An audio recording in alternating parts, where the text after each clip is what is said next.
Here we go.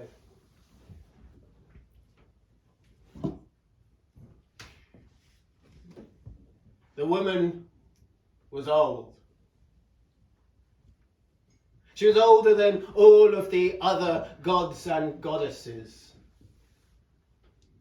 She went by many names. They called her Old Bearer. They called her the Hag of Winter, the All-Seeing One, the Cailleach. She had long, frosty white hair. Her skin was so taut it looked as if it would hardly stretch over her skull. And it was so old and cold it had taken on a blue hue. Wherever she went, she carried a staff of ash that she would bang into the ground, and wherever she banged that staff into the ground would freeze as hard as iron.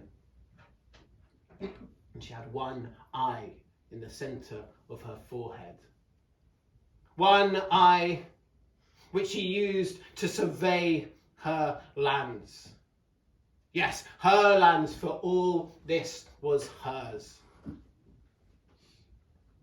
Many, many years ago, she had walked across the lands with a wicker basket on her back, full of boulders. And she'd throw those boulders here, she'd throw them there. She'd throw them wherever she chose. But she also carried with her a mighty hammer, which she'd used to crack and smash those boulders, forming the mountains and the valleys that we still see today. For some of those mountains she would use as stepping stones to quicken her journey across the land. But some of them she would give to her sons, the giants, for their homes. And the tallest mountain of all she kept for herself, and she built at the top a formidable fortress made of dark, cold stone. And it is there where she lived with her 8 hags, the hags of winter. And wherever the Cailleach and her 8 hags went, the frosts, the cold, the snows and winter followed. And wherever they went, it was colder than cold could be. And it seemed that that is the way that things would always be.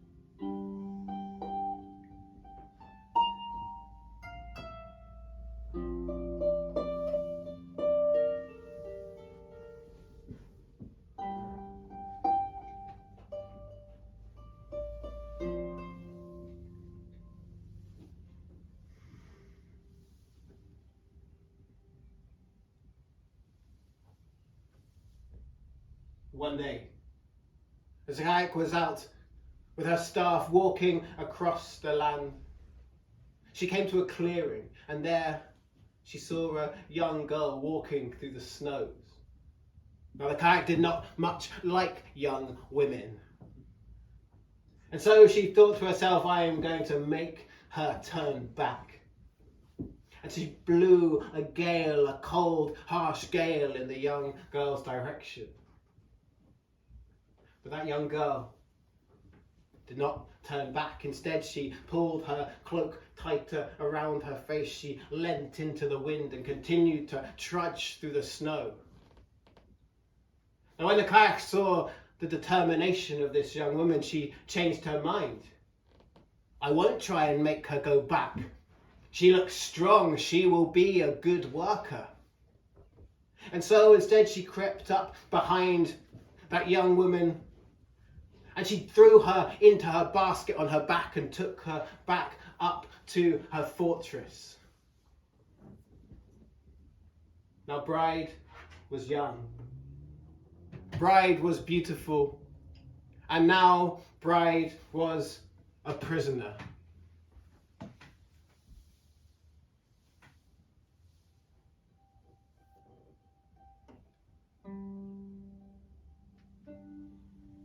Now the Cailleach set her to work.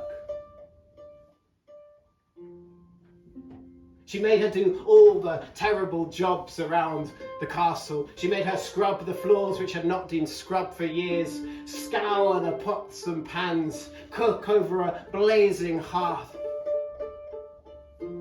But for every job that this young girl did, her skin seemed to glow. And as her skin glowed more and more, the Cailleach felt her powers waning.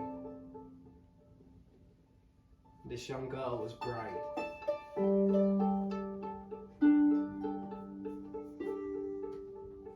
And one day the Cailleach grew so jealous of this young woman. She couldn't stand being in Bride's presence for one moment longer, so she took a dirty brown fleece. She summoned Bride to her and she thrust it into her arms. She said, "Take this down to the stream and clean it until it is pure and white." Bride took that dirty fleece. She left the castle. She walked down the icy slopes until she got to the stream. The edges of the stream were frozen solid, but in the middle it still flowed. So she leant down by the stream and she placed the fleece inside, and as her fingers touched that frozen water, she felt the pain of the cold sear through them. She watched as they turned red, and she scrubbed. But no matter how hard she scrubbed, at the end of the day, as she held it up, it was still just as dirty, just as brown as it had been at the start of the day. When she took it back to the castle, the Cailleach was furious. The next day she sent Bride back again. Again, Bride got to that stream. She knelt. She placed her hands and the fleece in the frozen water. She felt the cold running up her fingers, the pain, and she scrubbed. But even though the fleece muddied the clear waters, at the end of the day it was still just as dirty, just as brown as it had been at the start. And again the Cailleach was furious. Again she sent Bride down for a third day. This time as Bride walked down the path, holding that dirty fleece in her hands, resigned to her futile task, she got to the water's edge. She placed the fleece inside, but this time as her fingers touched that icy water, tears began to roll down her face. For the first time, she had cried. And she began to scrub. She heard a voice behind her. "You won't get it done that way." She looked over her shoulder, and there behind her was a kindly looking old man with a long frosty white beard. "May I?" Bride handed him the fleece. He gave 3 quick shakes, and instantly it was pure and white as freshly fallen snow. He folded it. He handed it back to her dry, and he said to her, "Take this back to my sister. Tell her that you have met Father Winter, and tell her that the snowdrops will soon be in bloom, and that the new grasses are coming."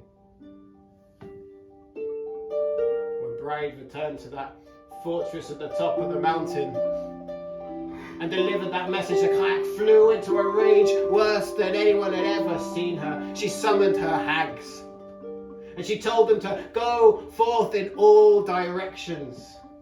And she said, "Spread a cold and a frost, the likes of which the world has never seen. Make sure that not one flower can bloom and not one blade of grass can grow. And so the hags went forth, and a cold and a frost the likes of which the world has never seen spread out. So not one flower could bloom, not one blade of grass could grow, and it seemed as if that is the way that things would always be.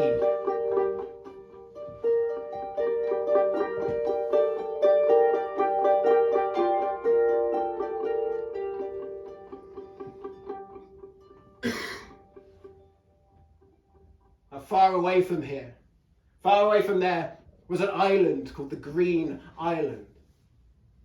And on that island, the skies around it were always blue. The sea always clear, still like a mirror. And on that island, the Green Island, lived Angus Og. Angus Og, Prince of Summer. But one night, Angus Og had a dream. He dreamed of the most beautiful woman he had ever imagined or seen.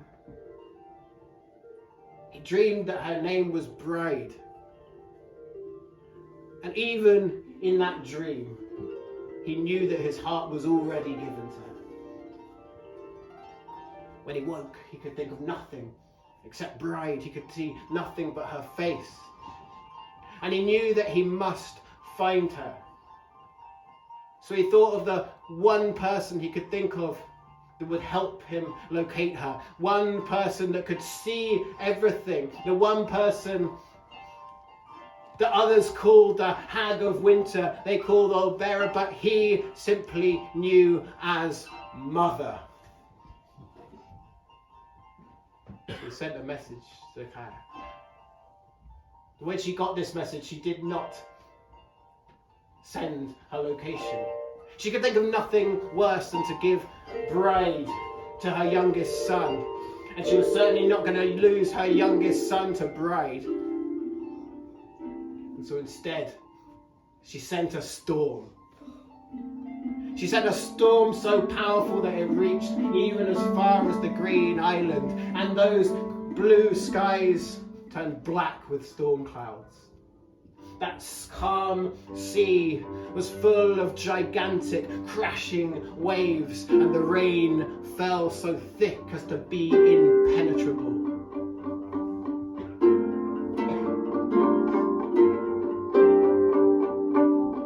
But storms do not stop dreams.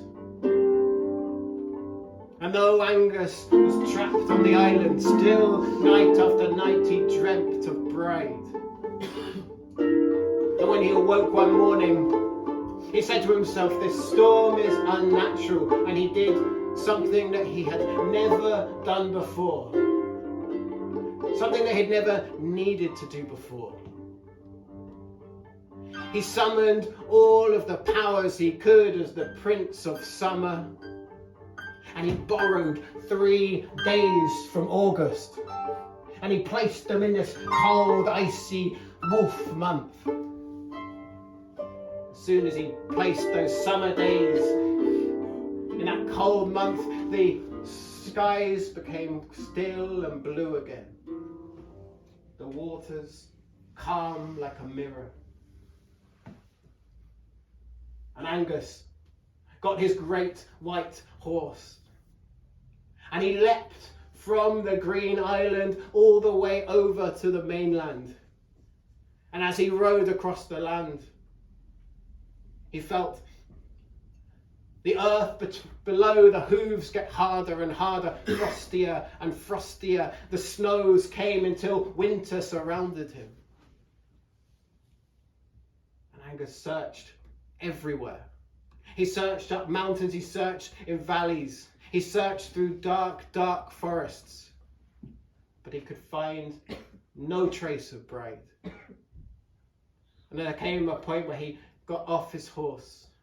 He sat down on a log at the edge of a forest, and he thought to himself, perhaps she was just a dream.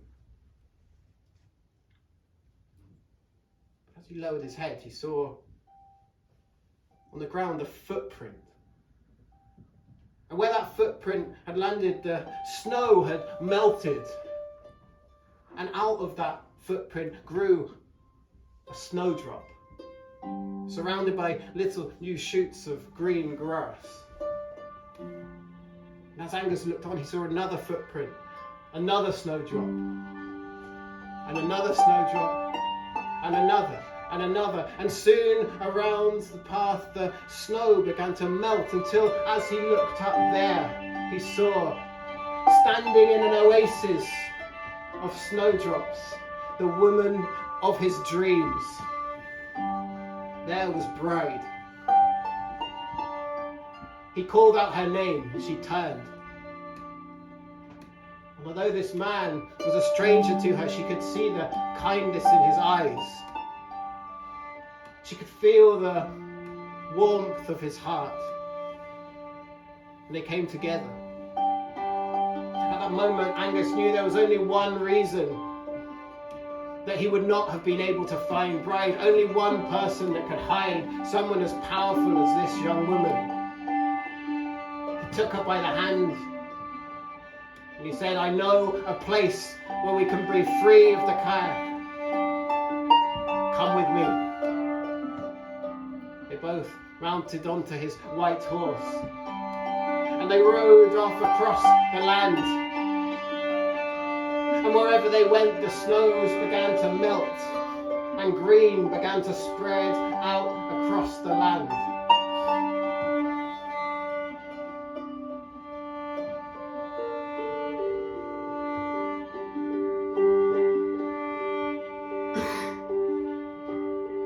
Far away from him, far away from them, up in a castle at the top of a mountain, the Cailleach woke late that morning. She stood and looked out of the battlements of her fortress as she did each day to survey her lands, and to her horror, those beautiful whites and greys she'd spent so much time crafting were being replaced by greens, with little spots of yellows and purples and blues. Immediately she grabbed her staff. She ran out of the castle. She began to slam her staff down into the grass. But it did not freeze. The changes had gone too far. Her powers had gone. Using the very last of her energy, she transformed herself into an owl. And she flew off down to the spring of youth, where she took one sip and then flew back up that mountain, up to the castle, up through one of the highest windows, and that is the last that people saw of the Cailleach.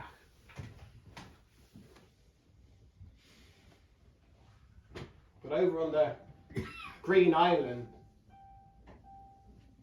there was a wedding. Bride and Angus. And they ruled together as Bride, Queen of Spring, and Angus, King of Summer. And as they ruled, the lands were green. The lands were abundant. And the lands were plentiful. And it seemed that this is the way that things would always be. But somewhere far away from them, at the top of the tallest mountain, in a castle made of cold, dark stone, in a darkened room sat a young woman. This young woman, she could feel herself growing older. And as she grew older, she could feel her powers returning. And she knew that one day she would be back.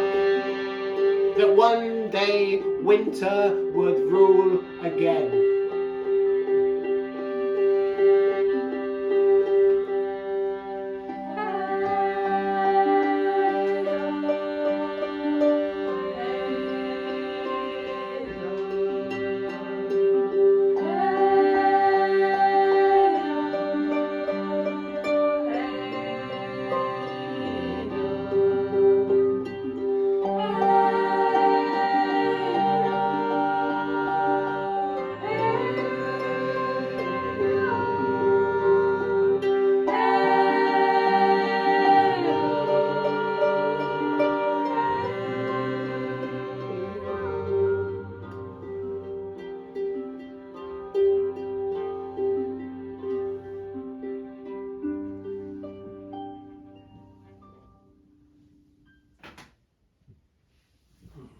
Mm.